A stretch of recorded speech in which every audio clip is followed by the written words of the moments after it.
백성이 호르산에서 출발하여 홍해길을 따라 에돔 땅을 우회하려 하였다가 길로 말미암아 백성의 마음이 상하니라. 백성이 하나님과 모세를 향하여 원망하되 어찌하여 우리를 애굽에서 인도해 내어 이 광야에서 죽게 하는가? 이곳에는 먹을 것도 없고 물도 없도다. 우리 마음이 이 하찮은 음식을 싫어하노라 하매 여호와께서 불뱀들을 백성 중에 보내어 백성을 물게 하심으로 이스라엘 백성 중에 죽은 자가 많은지라. 백성이 모세에게 이르러 말하되 우리가 여호와와 당신을 향하여 원망함으로 범죄하였사오니 여호와께 기도하여 이 뱀들을 우리에게서 떠나게 하소서. 모세가 백성을 위하여 기도하매 여호와께서 모세에게 이르시되 불뱀을 만들어 장대 위에 매달아라. 물린 자마다 그것을 보면 살리라. 모세가 놋뱀을 만들어 장대 위에 다니 뱀에게 물린 자가 놋뱀을 쳐다본즉 모두 살더라. 하나님의 말씀입니다. 하나님께 감사합니다. 우리 코로나 바이러스라는 것은 우리 일상에 참 많은 변화를 가져왔습니다. 지금 저와 여러분처럼 실내에서 마스크를 쓰고 생활하는 것이 자연스러운 그런 일이 되어버렸죠. 저는 솔직히 굉장히 답답하고 여러분들도 답답해 보이시고 좀 불편하겠지만 좀 안타까운 그런 어쩔 수 없는 현실인 것 같습니다. 더욱이 우리를 좀 낙심하게 하는 것은 이 전염병이 언제 끝날지 모른다는 점이에요. 더군다나 이제는 거의 끝났다 하는 시점에 왔다고 생각했는데 도리어 막 확진자가 늘고 있는 상황을 보니까 우리 마음이 더 심란해지고 또 기운도 빠지고 낙심하는 것 같습니다. 오늘 본문에서도 이런 비슷한 상황들이 지금 펼쳐지고 있는 것입니다. 본문에 보면 이스라엘 사람들은 굉장히 마음이 낙심해 있어요. 마음이 상해 있습니다. 그들은 지금 불평과 불만을 가지고 모세에게 가가지고 막 이렇게 항의를 하고 있는 그런 상황이에요. 자, 그러면 어떤 이유로 이들이 지금 마음이 심란해 있고 낙심되어 있고 마음이 상해 있는지, 어째서 이들이 그런 상태가 되었을까요? 그것은 바로 오늘 본문 4절에 보면 왜 그렇게 되었을까 하는 그 이유가 정확히 나옵니다. 4절에 이렇게 말씀합니다. 백성이 호르산에서 출발하여 홍해길을 따라 에돔 땅을 우회하려 하였다가 길로 말미암아 백성의 마음이 상하니라고 했습니다. 이 말은 한마디로 이러한 고난의 행군이, 이 광야 시절의 이러한 삶이 언제 끝날지 모르겠다, 이런 상태에 있다는 거예요. 도대체 이 광야 생활이 언제 끝나는 것인가? 그런 마음들을 지금 다 갖고 있는 거예요, 사람들이. 마치 우리들처럼. 그래가지고 그들은 모세를 쫓아가고 있는 겁니다. 그 마음들을 다 가지고 가는 거예요. 그 불만과 상실한 마음과 슬픈 마음과 이런 마음들을. 여기 4절에 나오는 이 호르산이라는 곳은 이제 거의 가나안까지 간 지역이라고 보시면 됩니다. 그러니까 가데스 바네아라는 이스라엘 사람들이 40년 동안 뺑뺑뺑 돌았던 그 중심 지역이 있는데, 가데스 바네아에서 북쪽으로 동쪽, 그러니까 여러분들 보실 때는 이쪽이 동쪽이죠. 북쪽으로 동쪽, 여기에 위치한 거예요. 그러니까 좀만 올라가면 이제 가나안인 것이죠. 여기까지 간 겁니다. 여기까지 갔는데 호르산에서 출발했는데 갑자기 하나님이 이렇게 밑으로 내려가는 거예요. 밑으로 다시 쭉 내려가서 이 홍해길을 따라서 뺑 돌아서 이렇게 뺑 돌아서 이렇게 돌아가라, 이렇게 말씀하시는 상황이 된 거죠. 곧장 가면 금방 들어갈 수 있는 가나안의 길을 뺑 돌아가라고 하는 겁니다. 근데 왜 그렇게 됐냐면 곧장 가는 길에 에돔이라는 땅을 지나가야 되는데 에돔의 왕이 너희들은 절대 여기를 지나갈 수 없다라고 막아섰기 때문이에요. 그래서 에돔 왕이 군사들을 다 이끌고 와가지고 길목을 딱 지키고 못 간다, 이렇게 해버린 상황입니다. 여러분 중에 용맹한 사람이 있다면 이렇게 말했을 겁니다. 모세님 뚫고 갑시다. 그냥 그거. 하나님이 우리 함께 하시는데 그것 좀 못 들어갑니까? 막 여기저기서 그런 얘기 했겠죠. 근데 하나님의 생각과 모세의 생각은 달랐어요. 왜냐하면 그 에돔이라는 나라가 바로 에서의 후손이기 때문이죠. 말하자면 형제끼리 싸우는 것을 용납할 수 없었던 겁니다. 그러니까 할 수 없이 돌아가라고 지시하신 것이죠. 그러니까 그때부터 이제 이스라엘 사람들이 폭발하는 겁니다. 크게 낙심했습니다. 그들이 낙심한 것은 그냥 실망했다, 슬프다, 힘들다 이 수준을 이미 넘어선 겁니다. 아까 제가 어린이 설교할 때 잠깐 얘기했지만 하나님이 갑자기 벌을 내신 게 아니고 계속 참으셨는데 이들이 그 선을 아예 넘어버린 거예요. 하나님이 참을 수 있는 그 선을 넘어간 거죠. 그러니까 이들의 마음은 이렇게 얘기하는 거죠. 이러다 진짜 우리 가나안 땅에 못 돌아가는 거 아니야? 그게 말이 돼? 바로 가면 되는데 이렇게 돌아가는 게 말이 돼? 정말로 하나님이 우리를 인도하시는 것이 맞아? 이 말은 결국 하나님의 존재까지 의심하는 상황까지 지금 벌어지고 있다는 뜻입니다.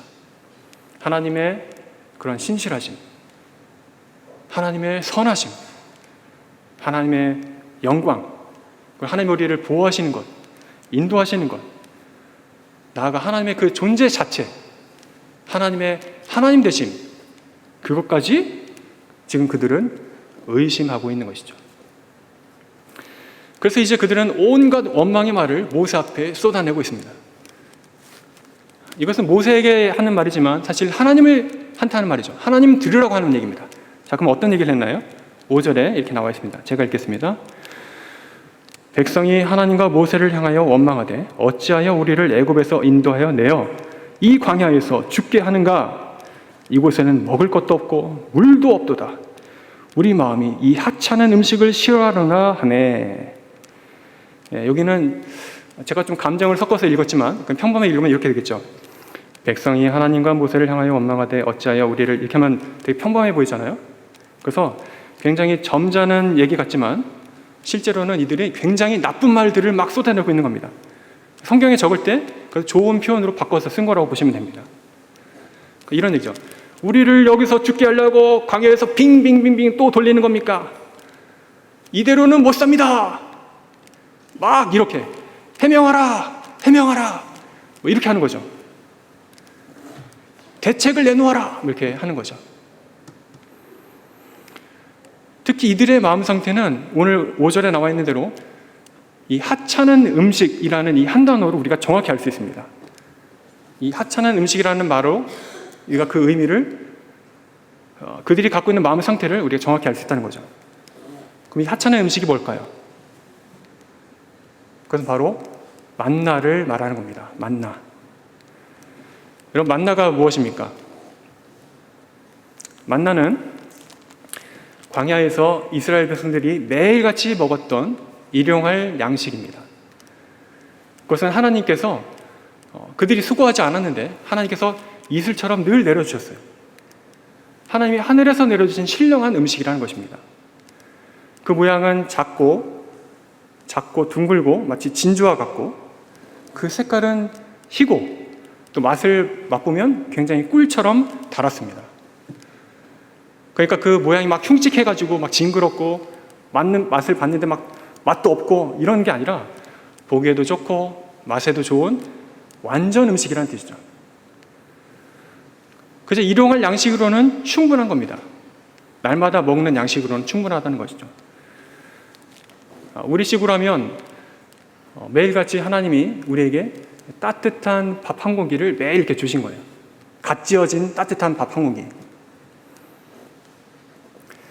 그런데 지금 이들은 어떻게 말하고 있냐면 도리어 이 만나를 하찮은 음식이라고 지금 비하하고 있습니다. 이것은 굉장한 하나님에 대한 도전입니다. 이는 단지 입맛이 떨어졌어요, 먹기가 싫은데요, 이게 아니라 하나님이 매일같이 공급해 주시는 그 하나님의 은혜를, 그 사랑을 이제는 거부하겠다, 이런 겁니다. 그 필요 없다는 거죠. 나아가서 하나님의 앞으로 인도해 주실 모든 그 계획들마저 나는 믿지 못하겠다라는 그러한 매우 불순한 언행인 것입니다. 그래서 하나님이 이제 재앙을 내리시는 겁니다. 이 지경이 됐으니 재앙을 내리시는 거죠. 오래 참으시는 하나님이 참고 참으시다가 이제 드디어 이들에게 교훈을 주시려고 벌을 내리시는 겁니다. 그래서 하나님을 거부하고 의심하고 하나님의 존재 자체를 부인하는 이들에게 하나님께서 벌을 내리시는 겁니다. 그래서 그들에게 이제 재앙이 임하게 되는 것이죠. 그것이 바로 6절의 내용입니다. 6절을 제가 읽겠습니다. 여호와께서 불뱀들을 백성 중에 보내어 백성을 물게 하심으로 이스라엘 백성 중에 죽은 자가 많은지라. 죽은 자가 많았다는 것은 그냥 1000명 중에 2명 죽었다 이게 아니라 막 돌아보면 다 죽었다는 거예요. 마치 우리 코로나 상황처럼 옆에 들어오면 확진자가 있고 그러잖아요. 확진자가 많았더라 뭐 이런 거예요. 그러니까 지금 이게 죽음의 기운이 우리와 굉장히 밀접해 있는 것이죠. 언제든지 나도 죽을 수 있는 상황이라는 거죠. 근데 이때 하나님이 죽음의 천사를 보내지 않으셨습니다. 이것은 굉장히 중요합니다. 일이 그 지경까지 갔으면 저 같으면 그냥 천사를 보냅니다. 야, 미가엘아, 가서 처리해라. 이렇게 하면 되잖아요. 마치 6월절에 어린 양, 그때 이집트에서 출애굽의 10번째 재앙에서 그 죽음의 천사가 담을 이렇게 피를 발린 곳을 넘어가고 나머지는 다 죽였듯이 죽음의 천사를 딱 보내면 되는데 만약 그랬다면 뒤가 없는 거죠. 무슨 말이냐면 회복의 기회가 아예 사라지는 겁니다. 그냥 결론이 없는 거예요. 근데 다행히도 하나님은 불뱀을 보내서 물게 하십니다. 이것은 하나님의 어떤 큰 그림을 지금 보여주고 있는 것이죠. 그게 뭐냐면 아직까지 회복의 여지를 남겨두겠다 이겁니다. 니는 잘못했으니까 그냥 죽어라 이게 아니라 잘못했지만 돌이킬 기회를 주겠다 이렇게 되는 것이죠. 굉장히 큰 차이입니다. 이것은 사랑하는 대상과 사랑하지 않는 대상을 향한 차이인 거죠. 그러니까 하나님은 신자를 향해서 회복의 기회를 주시지만 불신자를 향해서 회복의 기회를 주지 않습니다. 그것이 굉장한 큰 차이죠. 그리고 하나님이 여기서 실제로 보내신 그 불뱀은 마치 드래곤처럼 막 입에서 막 불을 내뿜는 그런 불뱀을 말하는 게 아니에요. 이 불뱀이란 그 지역에서 흔히 볼 수 있는 독사들을 말하는 겁니다. 그러니까 딱 물리면 온몸에 독이 막 퍼져가지고 마치 몸에서 불이 난 것처럼, 우리 코로나 걸리면 막 고열이 생기잖아요. 막 불이 나는 것처럼 온몸이 막 펄펄 끓고 약도 안 듣고 땀이 막 비 오듯 막 쏟아지고 그러다가 막 죽게 되는, 시름시름 앓다가 죽게 되는 그런 무시무시한 뱀들을 보내신 것입니다. 이스라엘은 이러한 뱀들의 공격에 그야말로 속수무책이 되었습니다. 이 말은 그들의 자신의 능력으로는 이 뱀들을 도저히 물리칠 수 없었다는 것이죠. 때로는 잡아다가 막 머리도 치고 몰려가서 막 불도 지르고 했을 거예요. 근데 한두 마리면 그렇게 하겠죠. 근데 산발적으로 나타나고 여기저기서 나타나니까 도저히 뱀을 막을 수 없는 그런 상황이 된 겁니다. 그러니까 이들이 이제 모세를 찾아갑니다. 또 항의하러 갔을까요? 그게 아닙니다. 그들의 잘못을 뉘우치고 도와달라고 말하려고 이제 가게 됩니다. 이게 7절 말씀입니다. 제가 읽겠습니다. 백성이 모세에게 이르러 말하되 우리가 여호와와 당신을 향하여 원망함으로 범죄하였사오니 여호와께 기도하여 이 뱀들을 우리에게서 떠나게 하소서. 모세가 백성을 위하여 기도하매라고 했습니다. 백성들은 모세에게 찾아갑니다. 그래서 제발 좀 이 뱀들 좀 떠나게 해주십시오라고 모세에게 간절히 바랍니다. 이것은 이 모든 사태가 우리의 죄악 때문이다라는 것을 그들이 정확히 깨달았다는 뜻입니다. 하나님 말고는 답이 없다 이렇게 깨달은 것입니다. 그리고 자신들이 원망했다, 하나님을 원망해서 모세를 원망해서 범죄했습니다라고 이렇게 자기의 죄를 고백합니다. 용서해 주십시오 이렇게 말합니다. 그러자 모세는 이들을 위해서 기도하게 됩니다. 근데 여기서 7절에 보면, 잘 보면 이들의 말을 잘 주목해서 보시면 이들의 요구는 단지 뱀들이 떠나가기만을 지금 바라고 있습니다. 그러니까 이 말은 뭐냐면 뱀에게 물린 사람을 고쳐주십시오라는 간구가 여기에 지금 포함되어 있지 않아요. 왜 그랬을까요? 이것은 아마도 이미 뱀에게 물린 사람들은, 그래서 죽어가고 있는 사람들은 그들 생각에 이미 쟤는 틀렸다 하고 포기했을 수 있습니다. 이 말은 다시 말하면 이미 독이 온몸에 퍼졌기 때문에 그 사람들은 이제 구원의 가능성이 없다라고 자기들이 단정한 것이죠. 그러니까 이미 말하자면 그 당시의 표현으로 하면 저 사람들은 이미 저주를 받은 몸이야. 저 사람들은 이미 죽음으로 확정된 사람들이야 라고 하나님의 저주를 확정한 거죠. 그러니까 하나님께서 그 저주를 취소하지 않을 것이라고 그들에게 생각한 것입니다.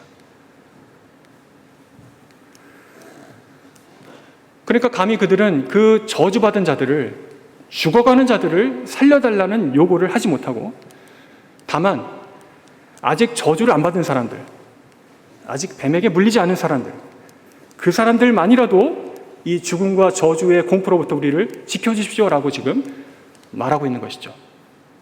그래서 뱀을 좀 떠나가게 해주십시오라고 말하고 있는 겁니다. 우리만이라도 좀 살려주십시오 이런 겁니다. 너무 무섭습니다. 너무 두렵습니다. 저주가 임하지 않도록 해주십시오 이렇게 하는 것이죠. 굉장히 지극히 인간적인 생각입니다. 아마 우리도 그랬을지 모릅니다. 죽어가는 사람들 사이에 껴있는 우리들은 마치 우리가 그 광야의 순간에 있었다면 나라도 좀 살고 싶다. 비록 내 형제가 죽어가고 있지만 감히 못하겠다. 제발 나라도 좀 살고 싶다. 이렇게 자기만 바라보고 그렇게 생각했을지도 모릅니다. 하지만 놀랍게도 여기서 하나님의 은혜가 드러납니다. 하나님의 뜻은 그들의 생각과 완전히 다릅니다. 하나님의 뜻은요, 그냥 뱀을 쫓아내는 것이 아닙니다. 하나님의 뜻은 그 모든 죽어가는, 저주를 받은 모든 사람들까지 포함하는 그런 계획이었습니다. 지금 주께 회개하고 돌아오는 자들을 하나님이 다 품어주시고, 그래서 뱀을 쫓아내주시기로 하나님의 마음이 결정하셨음에 그것도 있고, 그 이상, 그것은 뭐냐면 뱀들이 그러니까 더 이상 그들을 공격하지 못하게 하는 상태로 만들고, 더 나아가서 독이 퍼져서 죽어가는 사람들까지도 모두 살릴 수 있는 그런 방법을 지금 하나님이 제시해 주시고 있는 것이죠. 이건 굉장히 중요한 포인트입니다. 그래, 알았어. 뱀만 쫓아줄게. 이게 아니고, 그건 물론이지. 그건 당연한 거 아니야? 그리고 지금 죽어가는 사람들도 살려줄게. 이겁니다. 방법을 줄게, 알려줄게. 이겁니다. 그러니까 지금 이제 앞으로 나오는 8절과 9절 말씀은 이 내용의 결론이며 아주 중요한 하나님의 그런 마음을 우리에게 보여주고 있는 것입니다. 한번 요거는 같이 목소리를 내서 같이 읽어보도록 하겠습니다. 8절과 9절 말씀입니다. 다 함께 같이 읽겠습니다. 여호와께서 모세에게 이르시되 불뱀을 만들어 장대 위에 매달아라.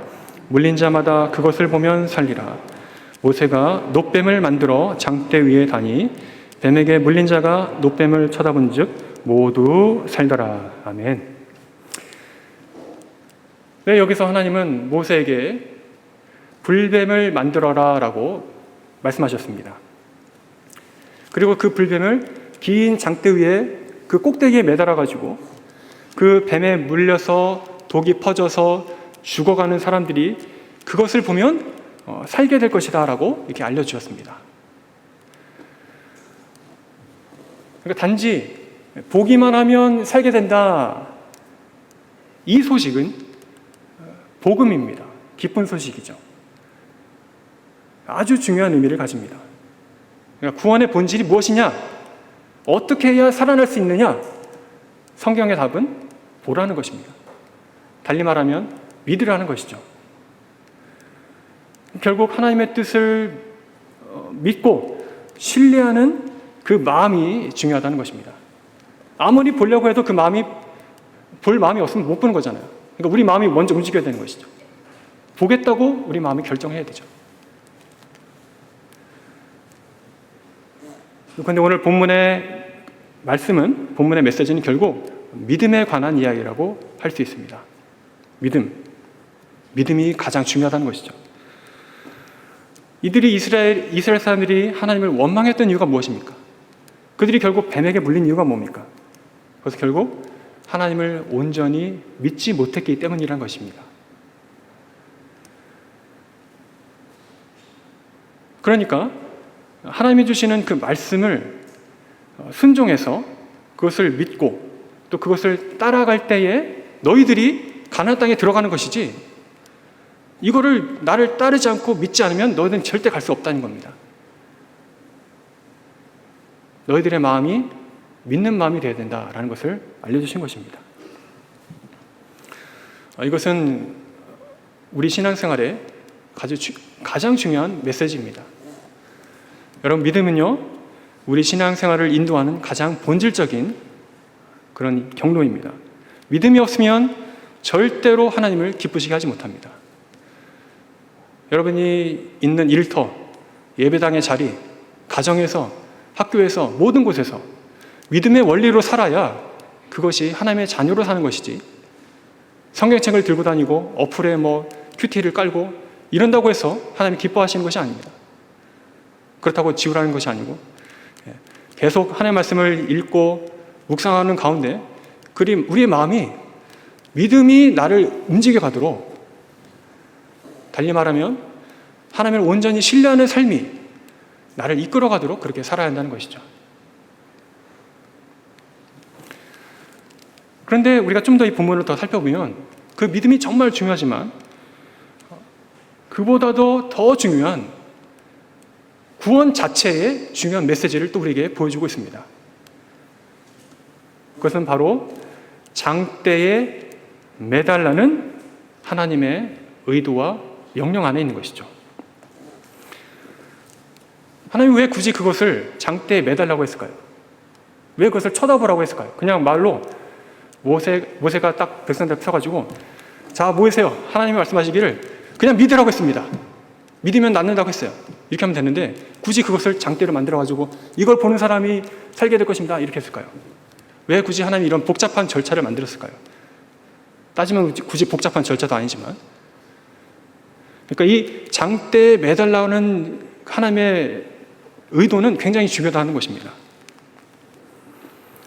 그러니까 하나님이 언제까지 내가 뱀을 내쫓아 줄게, 아니면 성막에 모여가지고 다 같이 제사를 올려라, 그러면 다 병을 고쳐줄게, 이런 게 아니라 아주 특별하게 그 불뱀을 장대 위에 매달아라, 이렇게 말씀하신 것이죠.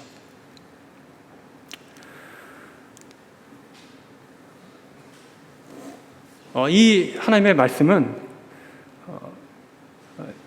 그 불뱀을 실제로 매달라는 것이 아닙니다. 모세도 그래서 그것을 실제로 매달지 않았죠. 그래서 그것을 노새 형상을, 노슬, 그러니까 이제 말하면 청동이나 어떤 구리의 재질로 뱀의 형상을 만들어서 이렇게 매달았습니다. 그러니까 무엇으로 이 뱀을 만들었냐, 이것이 중요한 것이 아니고, 이 뱀을 장대에 매달았다는 그 사실 자체가 중요한 의미가 있다는 것입니다. 그것은 바로 이 뱀을 완전히 이겼다라는 의미를 지금 보여주고 있는 것이죠. 한마디로 말하면 뱀에 대한 공개 처형입니다. 뱀의 저주와 뱀의 권세는 이제 끝났다, 이것을 하나님이 보여주기 위해서 뱀을 장대 위에 매달아 그것을 들고 있어라, 이렇게 말하는 것이죠. 하나님께서 그들에게 말씀하시고 또 그들에게 구원을 주시는 방법은 바로 그것을 바라보는 믿음이지만, 실제로 그 장대에 매달린 뱀이 공개에 처형됐다는 사실을 우리가 믿어야 한다는 것입니다. 이 말은 무슨 뜻이냐면, 성경이 말하고 있는 그러한 저주와 사망의 권세를 주께서 완전히 제압하셨다는 것을 미리 보여주는 것이라는 이야기입니다. 실제로 성경에 보면 뱀들이 곳곳에 나오는데, 특별히 뱀은 사탄의 권세를 상징합니다. 물론 뱀이 지혜를 의미할 때도 있고 좋은 의미도 있지만 대체적으로 뱀은 하나님을 대적하는 자, 사탄, 그것을 의미하게 되는 것이죠. 그래서 창세기에도 보면 사탄이 뱀의 형상으로 나타나서 최초의 인간들을, 아담과 하와를 유혹했고 또 그것을 성공을 거두었습니다. 하지만 하나님께서는 즉각적으로 거기서 약속을 주셨죠. 여자의 후손이 뱀의 머리를 상하게 할 것이다. 뱀은 여자의 후손의 발꿈치를 상하게 하지만 여자의 후손은 뱀의 머리를 상하게 할 것이다. 이렇게 말씀하셨던 것이죠. 그 약속은 그 당시 구약시대를 살아가는 사람들에게 있어서 계속 진행 중이었던 것입니다. 약속은 현재 진행 중이었던 것이죠. 근데 오늘 이 사건을 통해서 하나님은 구약 성도들에게 그 약속이 진행되고 있고 이것은 확실한 것이다, 이것을 지금 보여주고 있는 것입니다. 여자의 후손이 뱀의 머리를 상하게 할 것이다. 그 증거가 무엇입니까? 저 장대에 달린 불뱀을 쳐다봐라. 뱀은 철저하게 짓밟힐 것이고 그 저주는 끝날 것이다 라고 하나님이 미리, 예수님이 오시기 훨씬 전에 그것을 미리 그들에게 보여주시고 있는 것입니다. 따라서 이 오늘 본문 말씀, 장대에 매달아서 뱀을 처형하는 그런 모든 이야기들은 장차 승리하게 될 메시아의 완전한 승리를 보여주는 하나의 그림자가 되는 것입니다. 반대로 말하면 모든 저주를 하나님의 그런 공의와 진노와 저주를 거기에 다 쏟아부어가지고 그것을 그냥 죽여버리시는 거죠.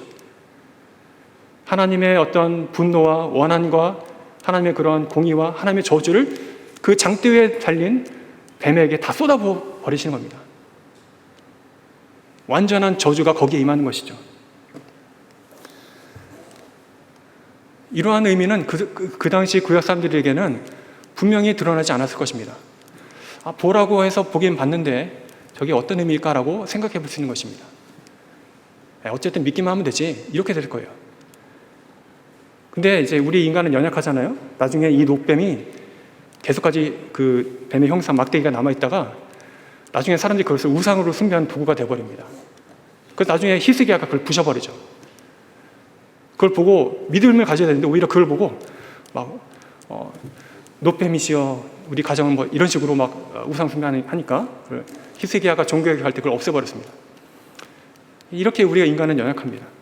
그러니까 아직 그 구약시대 사람들은 그 의미를 그 이상으로 잘 깨닫지 못했다는 것입니다. 근데 우리는 다 알잖아요.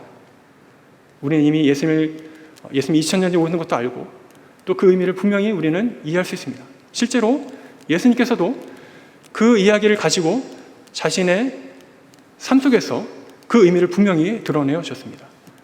특히 요한복음 3장에서 니고데모와의 대화 가운데 이 이야기를 가지고 와서 그 의미를 풀어주셨던 것입니다.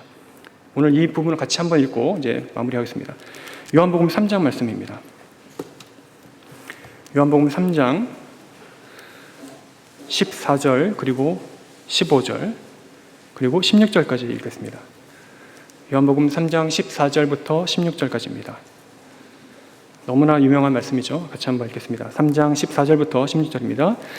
하늘에서 죄송합니다. 모세가 광야에서 뱀을 든 것 같이 인자도 들려야 하리니 이는 그를 믿는 자마다 영생을 얻게 하려 하심이라. 하나님이 세상을 이처럼 사랑하사 독생자를 주셨으니 이는 그를 믿는 자마다 멸망하지 않고 영생을 얻게 하려 하심이라. 아멘. 예수님은 지금 그 먼 구약시대에 있었던 모세가 높이 들었던 그 장대에 대한 얘기를 지금 하시고 계십니다. 니고데모야, 잘 들어라. 모세가 광야에서 그 장대를 높이 매달았듯이 들고 그렇게 했듯이 인자도 나도 그렇게 들려야 할 것이다.